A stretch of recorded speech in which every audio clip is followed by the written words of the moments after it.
Don't you think? Do you think we even have to do it anymore because we have shirts? I think we've arrived. When we give the shirts out and people look at it and they go, oh, that's awesome.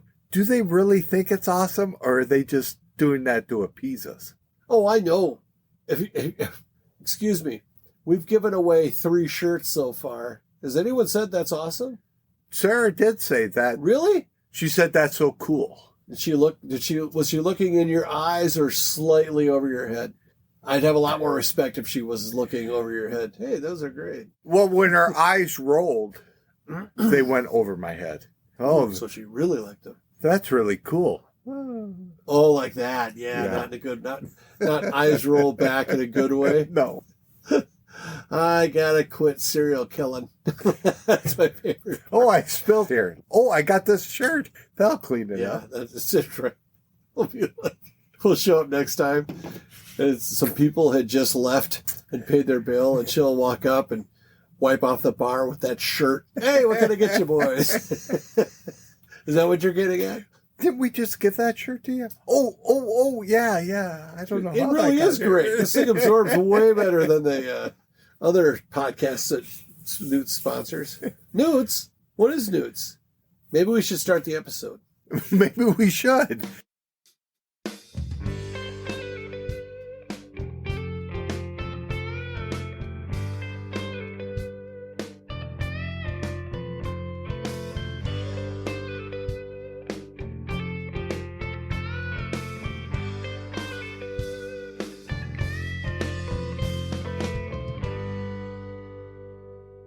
Welcome to TheAscertainers, powered by Newt's, Apple Valley, home of Apple Valley's best ice cold beers, fresh pop popcorn, semi-reliable pull tab boxes, and juicy burgers, and great smash burgers too. Yes, Mark? Who are the Ascertainers? Well, it's funny you should ask. Oh my God. Oh my. I'm so glad you asked. The Ascertainers are 2 over middle-aged men. Over middle-aged. What does that? Because we're middle-aged is like 10 years younger than us, but we're not old. Are we old? 40 is middle-aged. We're not 40. We are older than 40, but I don't think that we're considered old yet. So what is that called? Over middle-aged. So that was like breakfast, lunch, but we're kind of the brunch. Let me work on that a little bit. I'll see if I can come up with a term for that. So we would be second meal. We would be like a snack if you want to do it in meals. That breakfast is your, until you're a teenager. And then your middle age is lunch. And then we're like a snack before dinner. Dinner would be, We can see 70 from where we are. We're both in our 60s. That isn't good. That's bad. I don't see myself as a 70-year-old. I don't think I'll make it. I don't think I will either. Oh, my God. We're going to be 70-year-olds doing this fucking podcast. It will be like teaching kids how to swear right and stuff like that. I mean, by then, everything's going to be AI. We're going to be, hey, when AI takes over, check out the Ascertainers. We're AI-proof. Yes. Oh, my God. If it gets to that, though, then pull the plug. It's bad. It's over. We've destroyed AI if that happens. I think we should do every episode, starting with this one, deliberately to screw up AI. Because the same AI that's working on shit to, like, detonate bombs will hear us. It'll throw the algorithm off. That's not even a thing. Algorithms with AI? AI is, everyone's sitting down a little above the Ascertainers' pay grade. We don't know what it really does. Other than, I know that ChatGPT can write a letter for you, and somewhere in that letter, the word kindly will appear, and that's how I know that ChatGPT has written someone's correspondence. I've never used GPT. Have you ever used kindly? No, but I've used hurtful. Would they use that? I think that's, that's what we'll do right now. We'll start throwing hurtful into the AI thing. Every week we'll have a new word. This will be great. This will be like that Groucho Marx show where the duck would drop from the ceiling, or was it a duck? You Bet Your Life? Is that? I think it was, yeah. And if someone says the magic word, what a great, oh shit. Every week we will have. Pee-wee's Playhouse did it also. I think each week one of us submits or doesn't submit, but they write down a word that they keep like in a little, like folded up so I can't see it if you did it. And then if I say that word, that's almost the same as a radio game. It would be like... You almost look like you're on medication, Just now, or... Well, you were holding your arm up and it wasn't moving. I was on Viagra. I took it wrong. It got stuck in my throat. My arm. I don't know what to do with my arm. It's been like this for nearly 4 hours. I better call somebody.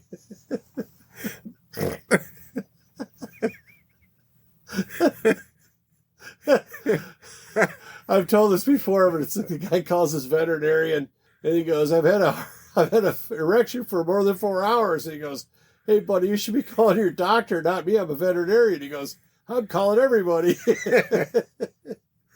Jeez. Okay, so we're powered by Newt's. Not sponsored, but I think powered by is better because Newt's gives us, when we go in, when we strut into Newt's, like just every other patron there, we demand that they give us what? 1 beer each. For our troubles for promoting them. We do it for free, but we don't want them to know it. Luckily, they don't listen. So we appreciate our sponsorship of Newt's because we've had gallons of beer there. I would like to bring up that Jim did send me a link to a Bob and Doug McKenzie where they did the beer each. And that was like not from the album either. That was I don't know what that was from. Was that from the movie? It was like an outtake from the movie or something. Yeah. Strange Brew? It was very, I don't even know how it popped up, but I love me some Bob and Doug McKenzie from Second City TV, Toronto. They did we got a beer each. It Love was pretty it. funny. Love it. So we're not positive when this episode will air, so I'm reticent. Look it up. Reticent. Is that the white powder? No, that's chalk. Sorry. Or cocaine.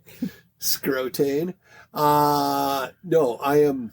I can't think of another word for reticent. Where's the thesaurus? I think that's how you can tell if you drink too much, if you can't say a thesaurus correctly. But it's... I'm apprehensive to bring up anything from the current events because I don't know, this could be aired in an Olympic year. Which is funny. Because we don't have control over when people listen to us. So just let it rip. Contention is that we could be talking about the election from 76. Yes. And someone who gets turned on to the Ascertainers 3 months from now might listen back to this. So don't worry about it. You know what, Mark? You make sense. I do? I like the way you're thinking. To quote my neighbor Jeff, I like the cut of your jib. Huh? Yes. And it's true that anytime I listen to a podcast, they're talking about current event shit. It's not current. I just started listening to a new one. Other than ours? Yeah. Well, I usually listen to us because I have to for work. And then there's another one. It's with Pete Holmes. You know who Pete Holmes is? I don't. He's a comic. He's a stand-up comedian, among other things. And it's called You Made It Weird with Pete Holmes. And he was interviewing a guy named, Adam. It's the guy that does Joe Biden on Kill Tony, which you don't know about. I don't. God, what is his name? Jim is a funny guy. He could do very well at stand-up. Adam Ray. Adam Ray is the guy's name. So he follows comedians quite a bit. And I don't. Okay. Because I'm worried that if I went to a comedy show at Acme Comedy, that they would pick me out and start razzing on me. Comedy makes me tense instead of making me laugh. Isn't that crazy? No. I had the same dream. It sounded better God. When I was talking to my You used counselor. to fly airplanes? Do you think if the people and the passengers knew that was the shit that ran through your head, that they'd be comfortable flying? You don't listen to comedy. You don't listen to comedy podcasts because... It stresses me out. Okay. One thing you could do is just not go to... Hold on, let me ask you this. When's the last time you were at Acme Comedy Club? I think the last time I went was in the 80s. 1980s? Yes. Okay. Well, that kind of takes care of itself then, doesn't it?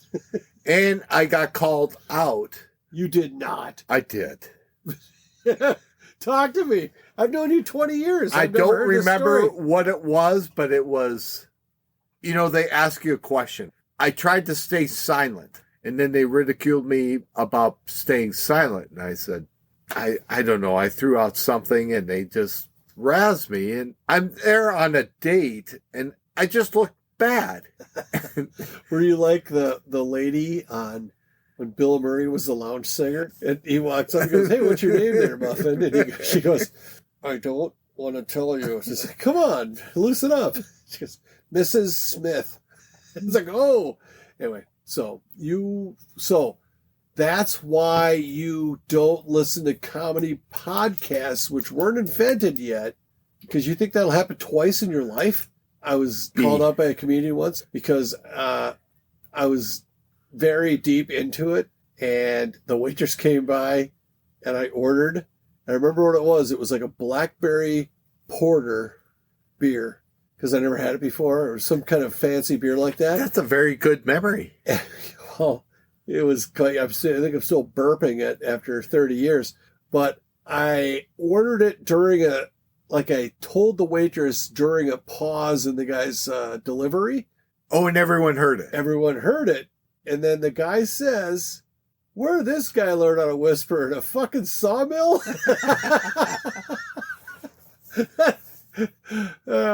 And I was like pretty far from the stage, so it wasn't like, it affected me like your guy did, but yeah.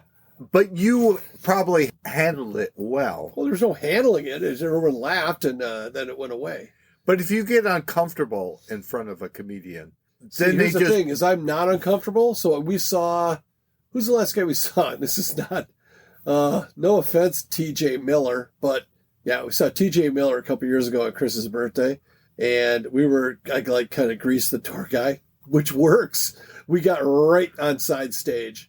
And I think he could tell that I was like eager to like be the guy.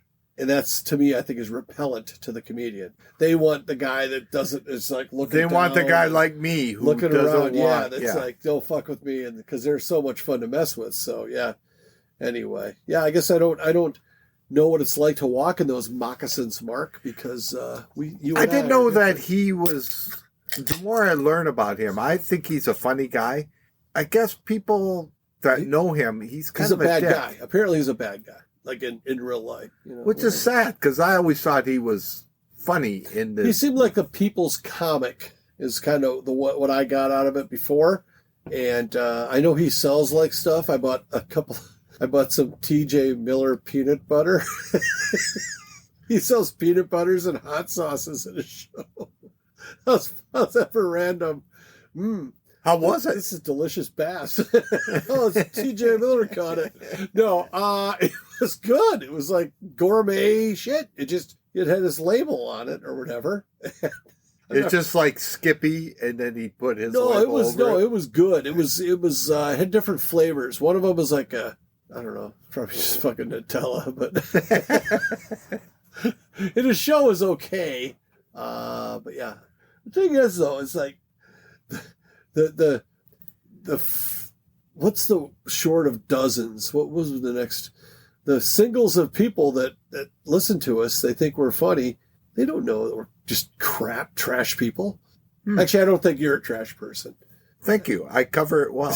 You're like, oh, it's nice to see you present me. No, I think I'm a nice person. I don't think I'm very funny. So I'm a good guy who's not funny. And do comedians think they're funny? By the way, TJ Miller, have your attorneys get a hold of us at TheAscertainers at gmail.com. And he's having more trouble than... You could take us for everything we got.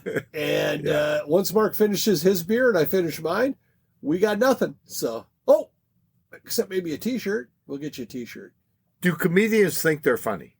Or are they doing it for themselves just to get things out of their head? That is actually, Mark, a very interesting concept. Because I think you can tell the ones that think they're funny. Discounting Jimmy Fallon. Do you think he thinks he's funny? I think he does think he's funny. And that's the problem. See, Yes. that is where the theory begins. People like Louis C.K., Louis Anderson, anybody named Louis Armstrong, maybe. I don't know. But the people that most top tier comedians are kind of miserable in real life, and it's their, like, in their upbringing, they had to use humor to kind of diffuse situations, like in the household, or like they were what I mean. They took pretty crappy circumstances, and that was their coping mechanism, and they were able to then realize that that's kind of their calling. Is, you know what? I think I can make people laugh, but I don't think they think they're funny. Other people that are funny, but they grew up without any obstacles, and people have always told them, "Oh, you're funny, you should do this." And it's not that they're not funny; it's just that they're not as interesting. It's almost like if you're listening to a stereo, the more fucked up you are, the deeper the bass is, the more rich the material is than if you just wrote some jokes. Is that just hit on something gold, or was that just a 5 minutes monologue about drivel? No, I think you hit on gold. But I was thinking back to someone like Robin Williams. If you see him in interviews, he starts going off and he's funny, but he's always trying to keep it going. He's struggling. He was manic. He had a very manic delivery. But I think in his mind, I don't know. To me, it felt like he didn't think he was funny, so he was just trying to push it to keep it going, to try to top himself. It seemed like it was a struggle for him as he was being funny. Yeah, Does that make sense, or is that... No, yes, it makes sense. I think he's a bit of a one-off, where he was very unique. I think, if we talked about this before with my Shark Tank invention, I think he would have benefited from my Shark Tank invention. I think some of these guys where it's like, oh, he committed suicide. It's like, there was a belt involved, and I don't think that was his goal. I don't think so either. I think that it's sad, it's tragic, but, anyway. I think, look at a Bob Newhart. Bob Newhart was really funny. Yes. But he was also, I don't know if I've seen him smile more than twice in my, all the times I've seen Bob Newhart. He could entertain. I think he maybe thought he was entertaining, but I don't think he thought he was funny. He wasn't trying to make you laugh. He just made you laugh. I don't know his personal life, but he doesn't seem like the tortured comic. Not necessarily. Yeah, I know nothing about his life, but his early radio stuff and everything, he was just so disinterested sounding. Like he was kind of the foil or the butt of the joke, and was able to make it work. Jack Benny, all those old comedians I really like. There's an old movie with Bob Newhart and Steve McQueen. It's a World War II movie, very serious, dramatic. Is it like Kelly's Heroes or no? It's they're on the front line, and all the other allies have pulled out, and they're defending this area. But Bob Newhart is in it, and he's doing like the phone skit during it. It's a bizarre movie. Is he trying to lighten it up, or is he trying to be serious? And I don't know what the director was trying to do, because it's him doing his comedy skit. He does a comedy skit of talking on the phone. Yeah. And a lot of his comedies is him at the other end of a phone, and you have to imagine what the other person's saying. Yes, right? It's a bizarre scene in this dramatic. I'll have to look that up. Do you remember the name of the movie? I don't remember the name of it. Let's look up Steve McQueen movies. With Bob Newhart. Featuring. Where were we going? Straight to hell if we don't mend our ways. Let's talk about Saturday Night Live. I think that there are the current cast of Saturday Night Live. I think they have, it's either 17 or 21 cast members featuring, starring. I think there are maybe 4 genuinely funny, a shot at being in movies funny. To me, I guess that's, if you're on Saturday Night Live, that's kind of the next level that you would do. The guy that does Trump is very funny. He does a great Trump, but he's also like just funny. There's someone named Sarah Sherman, who I think is naturally funny. I think she is probably the top prospect, if you will. So yeah, if anybody listens to this and also watches Saturday Night Live, keep an eye out for, if you haven't already noticed, these people I'm going to talk about, and send us your feedback. Say, hey, I think I agree, or you're wrong on this one, but this one's funny. There's 4 guys that I think are the same fucking guy, that they play the same, like they're interchangeable. But there's a guy named, the dark-haired young guy. I don't watch got it. a real common name. If I've gone this far. Johnson, Smith, Jones. He doesn't have to call him Johnson. It's Michael something. I'll look him up. But, and then Ego, I think her name's Ego Wogum or something like that. An African-American queen. She's good. And then the guys that do the update are funny. But other than that, they got a big hodgepodge of I don't know what. Could they be a product of Saturday Night Live and did so well at the beginning that made these unknown comedian stars that they went on to movies? And then you were thinking, any cast member after that has to be at that level. I think they are confusing quantity with quality. The original SNL cast was 7 people, and they all could write, and they all had good ideas. In fact, I just watched the movie. I'm going to watch it this weekend. It's pretty good. It's very different. It's very fast paced. That's the way the show they came really across. Catch you up in the kind of the frenetic atmosphere. Michael Longfellow is the other guy I want to say I think is among what I would say, if I got an eye for talent, him, Sarah Sherman, and then the other guy was like James Austin or so. He's got like fucking 3 names. It's on here somewhere. The guy does Trump. That's what I'm talking about. But if you look at this show Fridays, did you ever watch that? Fridays? Yeah. The one with like Larry David was on it, and Kramer was on it, and no, it wasn't Kramer. It was the guy that looks like Kramer. The guy who was like gonna get run over in the Austin Powers, and he's been in a lot of movies. The guy got ran over by the steamroller, or was it the Zamboni? It was a steamroller. It was going about an inch an hour, and the guy was like, "No, yeah, get out of the way of it." He was. I can't picture the guy. I think Fridays was like the knockoff of Saturday Night Live, right? They were trying to do a live show, but it didn't catch on. Oh, it had a couple of good characters though. It had that one dude that played like a little kid. Shit, his name was Stewart. I can't communicate well, but the way Saturday Night Live took off puts pressure on anyone who's hired to work on Saturday Night Live. You have to live up to John Belushi. You have to live up to Eddie Murphy. You have to live up to Chevy Chase. Mm-hmm. It gets to the point I don't think these modern guys give 2 shits about the roots of the show. I think there's a lot of getting back to people who are funny versus people that try to be funny. I think there's a lot of try to be funnies on there, and it just shows. It stands out. Like when they have 21 cast members, and then they bring like Paul Rudd on to do like 3 sketches, and he's not the host. They do like cameos or whatever, and you can the talent it's so evident that, you know what, that's a guy who's a real entertainer, and then you got these hacks in there with him. I'll tell you do you want to know some of the cast of Fridays, the show you just talked about? Yeah. Michael Richards, a.k.a. Kramer, Larry David. I think it's McDonald. Rich Hall was on it. Stiglitz. I'm not seeing the guy that I'm thinking of. Is Rich Hall, didn't he marry Elaine? No, that's Dreyfus. No, Brad Hall.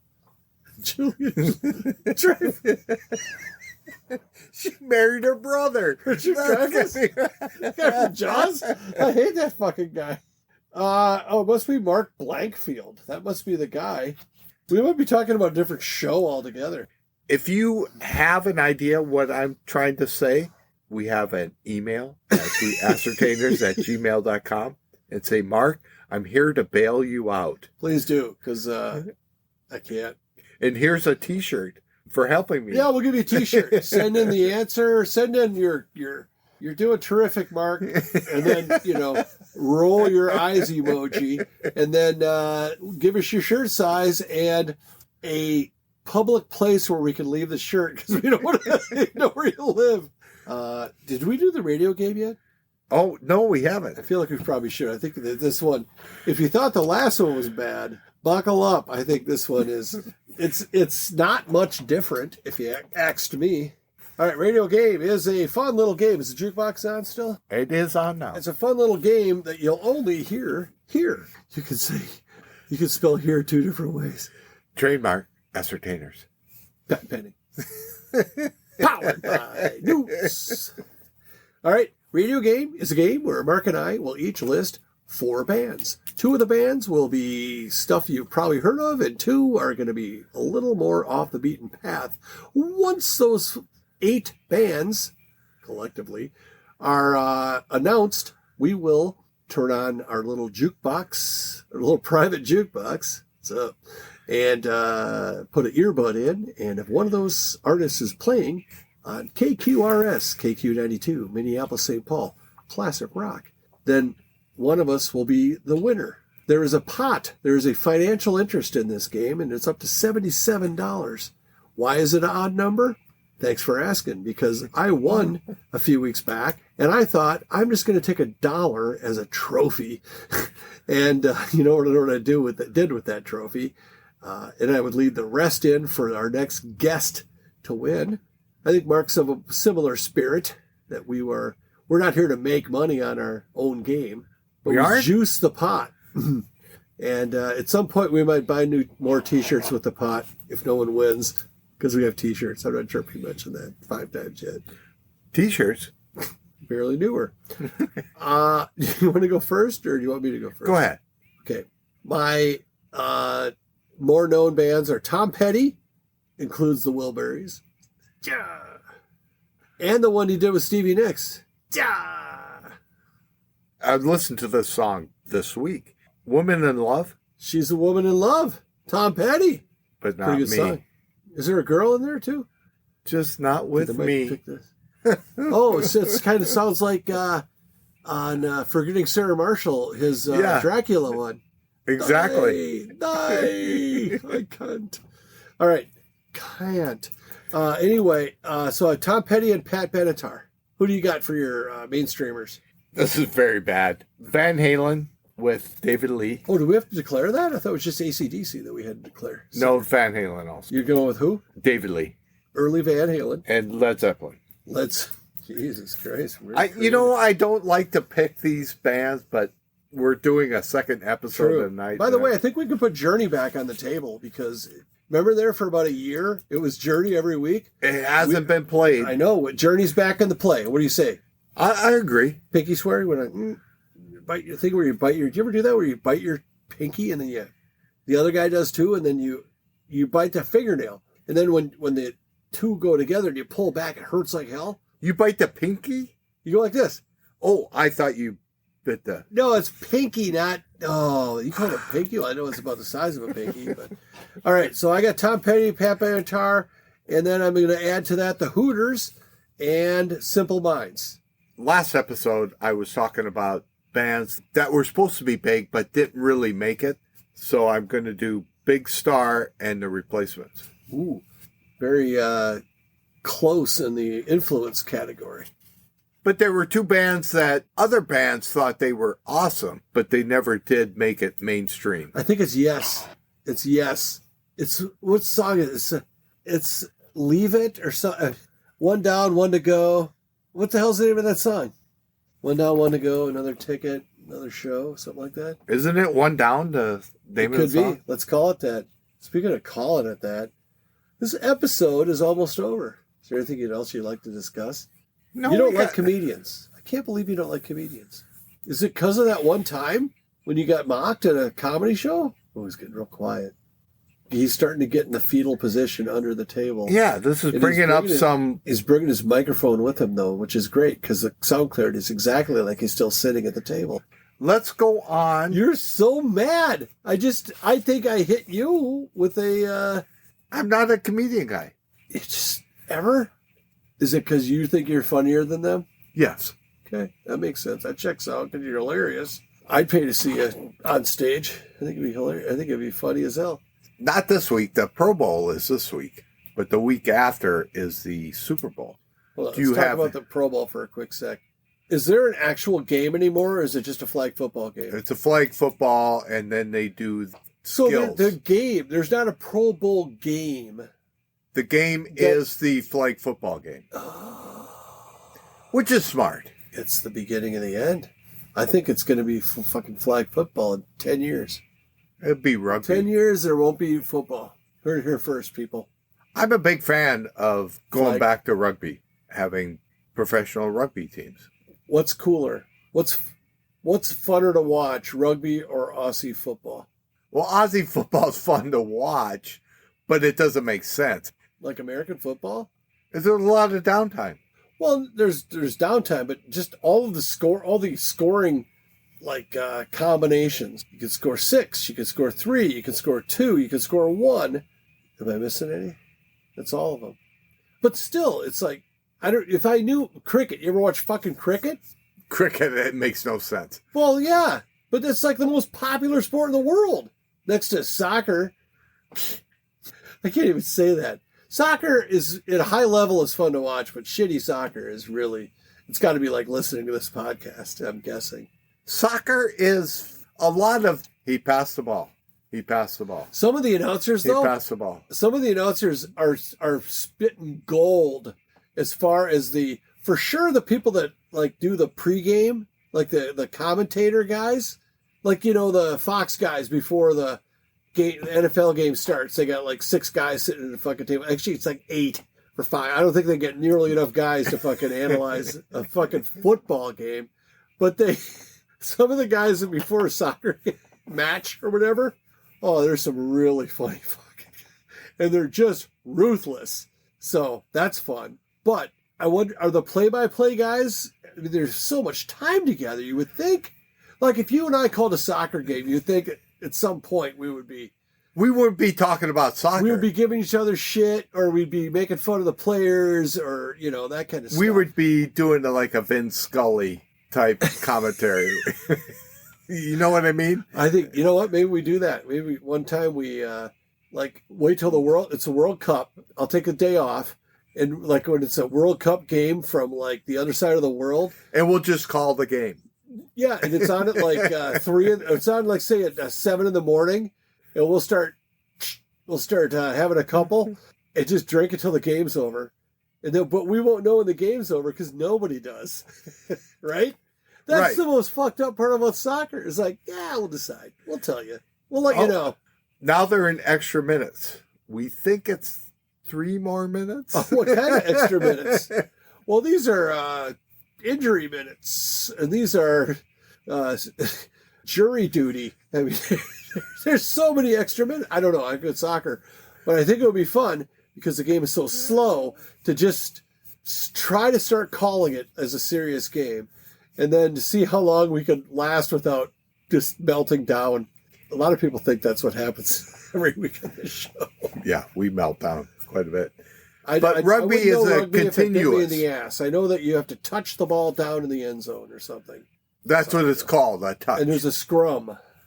Yes. And you could probably get your balls grabbed pretty easy, like in the middle of that scrum. But there's very few timeouts other than side outs. It's continually moving. How's that going to work on TV? You need TV timeouts. You need commercials. You need, If you watch Formula One on TV, even in the United States, once the race starts, there's no TV timeout. They show the whole race from start to end. Go ahead. Do you think I watch Formula One? But you would love it for the announcers because sometimes nothing is going on. They're just following each other around the track, and the guy is just yelling. Oh, he's coming around the corner. He's going way too fast. What happened? Nothing, but that could have been great. It could have been terrible. All right. I mean, based on, if that guy doesn't sound just like that, I'm going to fucking call you up and kick you in the shin. But, okay. So we'll watch a little F1. Who's going to win the Super Bowl? Or who do you think has already won the Super Bowl? Has the Pro Bowl been beaten into the ground? Yeah, fuck the Pro Bowl. Okay, good. Fuck flag football.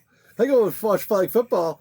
I'll go 101 feet away from a junior high and watch it in binoculars. In all sports, you can you could get elected to whatever Pro Bowl, All-Star game. Yeah. Yeah. And then not do anything. You're in it. So who cares if there's actually a game or anything? Okay, here's the flaw with the fucking Pro Bowl, okay? First of all, baseball All-Star game happens in the middle of the season, not at the end. And if you get selected to the All-Star team, unless you're like legitimately injured, you go, and it's an honor to play in the All-Star game. Unless you want to get run over by Pete Rose, ruin your career. If you're on the best two teams in football that make it to the Super Bowl, yeah, you're not going, and you get picked for the Pro Bowl, well, you're not going for. So right there, you're missing a bunch of the best players.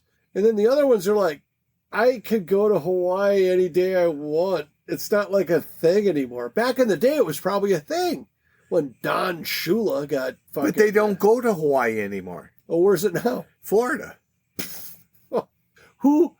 Oh, I'm going to watch it just to see whose life is that bad that they... Oh, yeah, this sounds like a good deal to me. I'll go to Florida. I'll carry my own bags. Don't you worry. It sounds like a downgrade. It used to be a good thing, and now it's like not even real football. All right, well, NFL, boo. Also, I already know the Chiefs are going to win because that's how the refs want it. Is that who you think will win? I don't think it's the refs. I think it's NFL because they want to bring in a younger crowd because young people don't watch football. So they want to bring in the Taylor Swift crowd. They want to bring in the younger people. Travis Kelce wants to break up with Taylor Swift, but Goodell said, I can't let you. Just the reality of NFL football. That's not what Taylor told me. She said she still likes him because he's sensitive and misunderstood. Just look at his suit bag. Am I a little bitter about the NFL? Yes. I think you're a little bitter about Travis Kelce going out with your... You can't, Mark, I don't think those posters on your wall is a good look. I think you should probably take why don't you take half of them down? Then you'll still have like 30. So, yeah. But I think that the Eagles... I apologize to everyone about my rant. Right there. This is great. Yeah. Yeah, this is way better than that other one that we were worried was hot garbage or whatever you called it. I think that the Eagles are a better team. I don't know that they're a better coach. I think the Chiefs are a very well-coached team, especially defensively. Like they just seem to always pull shit out to perplex other offenses. But Saquon Barkley, you can't not like Saquon Barkley. You could try, but he's got the whole package. He should be the face of the NFL. If you look at the Chiefs, they're a crappy team compared to other Chief teams of the last 4 years. This is not a good team this year. But they find ways to win at the end by one score. I think that's a total Mahomes thing, though. I think Mahomes has a lot of license in the huddle and at the line where he can kind of see and exploit defenses. And he has been in the league 7 years, and he's been to the AFC Championship game 7 times. So my wife... That's fucking ridiculous. That's Brady-like. The other day, my wife goes, who's a better quarterback, Tom Brady or Patrick Mahomes? And I said... That's a great question. It's exactly what came out of my mouth because I'm going to have a tough time explaining my answer. Wow. That's a thinker. Compliment her on that. She stumped the ascertainers. I know she doesn't listen, so you'll have to tell her that. Does she listen? No, hell no. Chris does, I think, when I make her. I grab her phone and start it. We're going to go for a drive for an hour. We're going to listen to this. She does her seatbelt and click the locks. I can't get out, Mark. I know. Just listen. We want our stats to be honest. That is a great question. And if he wins this Super Bowl, I think that they're probably tied. And it's Mahomes with 10 more years of playing potentially to He's not. He's 29 or something. I would look at it more that it's a generational thing. Not that Tom Brady's that old, but Mahomes is a different quarterback. He's not like Bart Starr. Right. Or who's that guy in the Cowboys? Roger Staubach? Staubach, yeah. Where it was like, he's more like Tarkington, really, if you think about it. Oh, he's a lot better than Tarkington. No, but Fran Tarkington would run all over the place. But he, you know what he did? He would run all over the place, but I'd never remember him running downfield. No, he never gained a yard. He just ran around to survive back there. To be able to throw a pass. Interesting commentary there. No, I mean, you can't. It's not that I don't like and admire and draft on my fantasy team that didn't make the playoffs Patrick Mahomes. He's become a shitty fantasy player because they just have so many ways to score. But that's why they're a 15-1 team or whatever it is. 16-1? Is that what their record was? Jesus Christ, that's pretty good. It is. They're not that good a team. That's what I was saying. But, what did Milton Berle say? I'm only going to pull out enough to win. They don't have to. Yeah. Yeah, they find a way. So, all right. Well, this is a effing marathon. This is like an F1 race. He's going around the corner. Formula goodness. 1, F1. I know what I'm talking about. And this is a D1 podcast. So, good night. Thanks for listening. Get a hold of us at TheAscertainers@gmail.com. Look at us on the Facebook page that we have. It's the Facebook. The Facebook. And we'll see you next week. Bye now.